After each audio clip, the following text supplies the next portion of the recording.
Be flexible in mind and in body. Are the curveballs of life. One moment you're sitting on your sofa, the next you're in the car heading to the far north.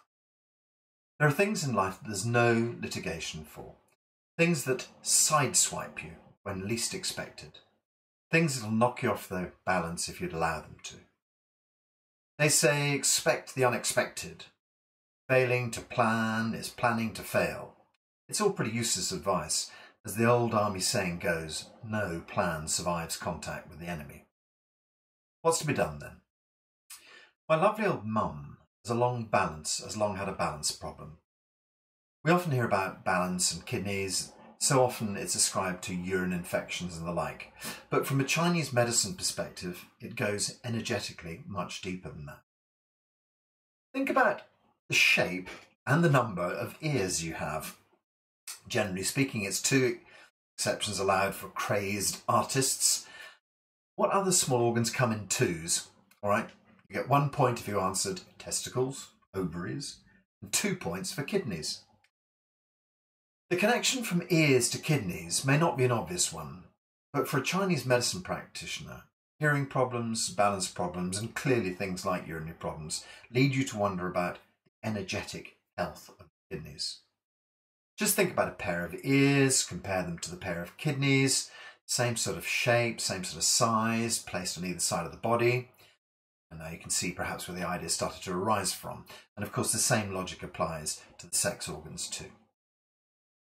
The kidneys get a pretty bad rap when you start looking at the associated problems as defined through TCM, traditional Chinese medicine.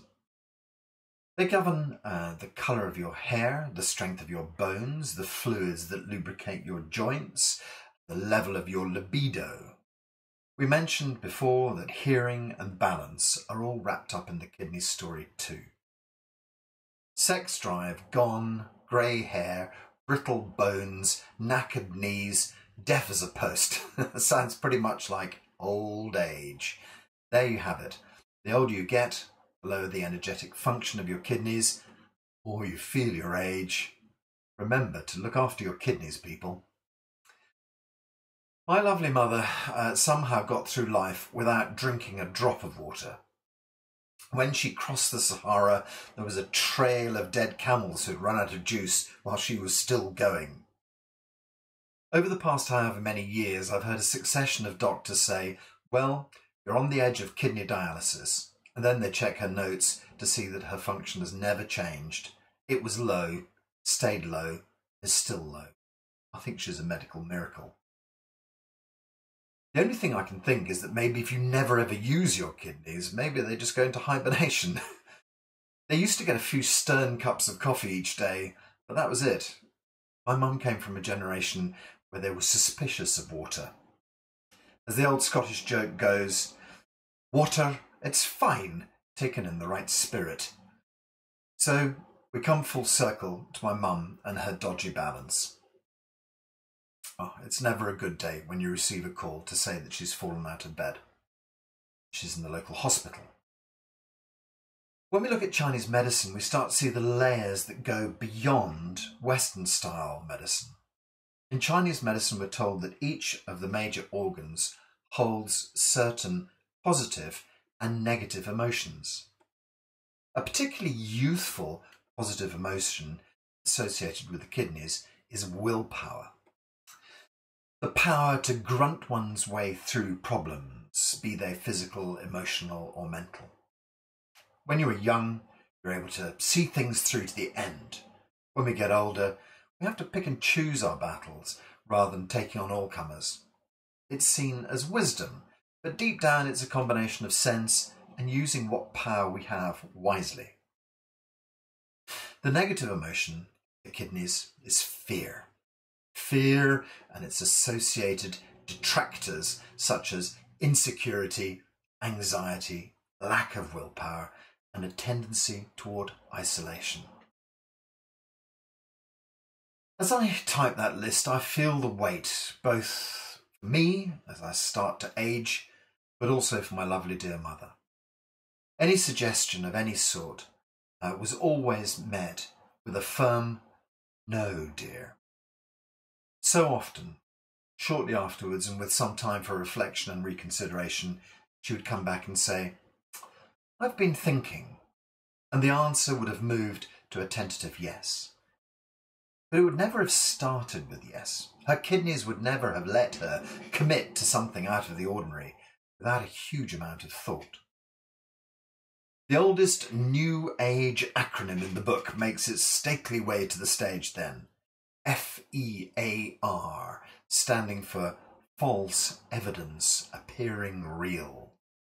We gaze on it like an old friend, often seen but never really appreciated. It applies so much to life. We are by nature generally cautious people. We like to look before we leap.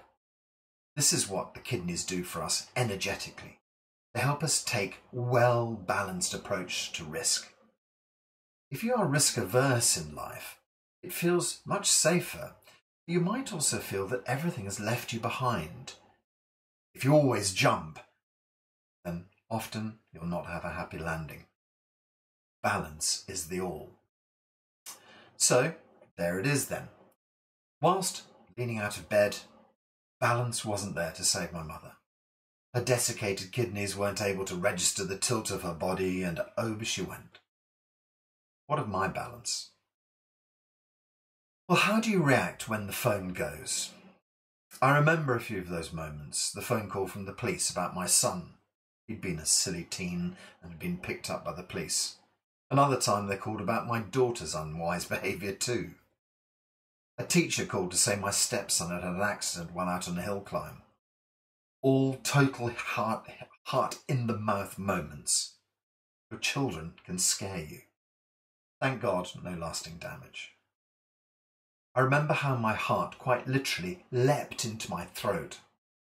I think in Chinese medicine they talk about the effect of the kidneys as anchors for the heart. And when shock or fright arrives, the kidneys are no longer able to hold down a leaping heart. The kidneys themselves, who are normally so solid, regulating our passing of water, if the shock becomes big enough, people pee themselves instantly. The loss of water downwards, kidney energy escaping down as the heart energy leaps up. They're supposed to regulate each other, but fright dispels this relationship. Now I have the phone in my hand and my sister is telling me that Mum is in hospital. It's not the first time, it's probably not the last time, but it's different this time. This time I feel totally in control of myself. The shock passes straight through my body without attaching. This time I'm able to accept the news, plan to leave right there and then, and all without skipping a beat. I guess it sounds a bit like bragging, but it's not. I'm not sure how my equanimity will be when I get the call telling me my mother has or is about to pass over, but I'm fairly sure I can tell you how I'll feel and why. Please don't think that I'll not be gutted. I will. However, I'm fairly sure that most of my equanimity will remain intact. It's got something to do with Qigong and with meditation. As I've drifted through this story, you'll remember I've mentioned many times the idea of organs in balance and out of balance. This is the key. It's the middle road that we seek in Chinese medicine. That's the Holy Grail, if you. Too much is just as bad as too little in TCM. Too much willpower probably makes you an overbearing boor. Maybe it'll make you live a little bit longer, but there's probably nobody who wants to spend those extra years listening to you. As we saw, too little is just the dwindling of life with old age. The kidneys seen as the hourglasses of our lives. I can't say that I've a particularly strong stock of kidney energy as such, but I do feel with all the daily work I put in that there's a harmony in my body that there never used to be. As my lovely teacher, Teacher Lu, says, a harmonious family of qi organs, qi being the Chinese word used to express internal energy, amongst many other concepts. We practice different types of meditation.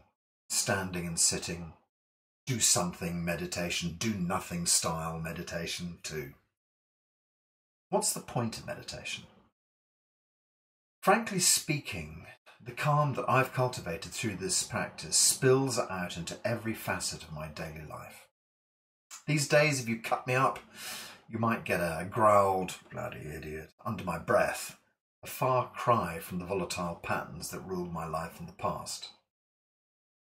Poke me with a sharp comment, jab me with a disapproving look, nudge me out of the way. I genuinely feel I'll have a better than 50% chance of catching my old patterns and allowing your barb to pass straight through me. Even if you manage to nick me, it doesn't bleed for long these days. It's not really something I've consciously tried to fix. It's just a byproduct of the practice. The practice is there because I long ago recognised myself as a deeply flawed, easily addicted, and deeply patterned person. I realised that without significant work, it would be over soon rather than later. I decided, having lost my father when I was relatively young, and not having enjoyed the experience one bit, that I would do my best to lead a long and healthy, happy life, and a balanced life. My kids, they could follow it if they wish. Choose life. I did. The Qigong exercises make my body feel supple and bendy. Don't get me wrong, I still have aches and pains. That's because I'm doing lots of exercises. The stillness and deep meditation creates an internal, unshakable confidence and calm. Life, I'd rather you didn't throw slings and arrows of outrageous fortune, but where better to learn the craft than in real life? Real life doesn't piss about. When it's time to give you a good kick, are you going to stand there like a giant, stiff, dried up old tree? Or will you flex like a sapling?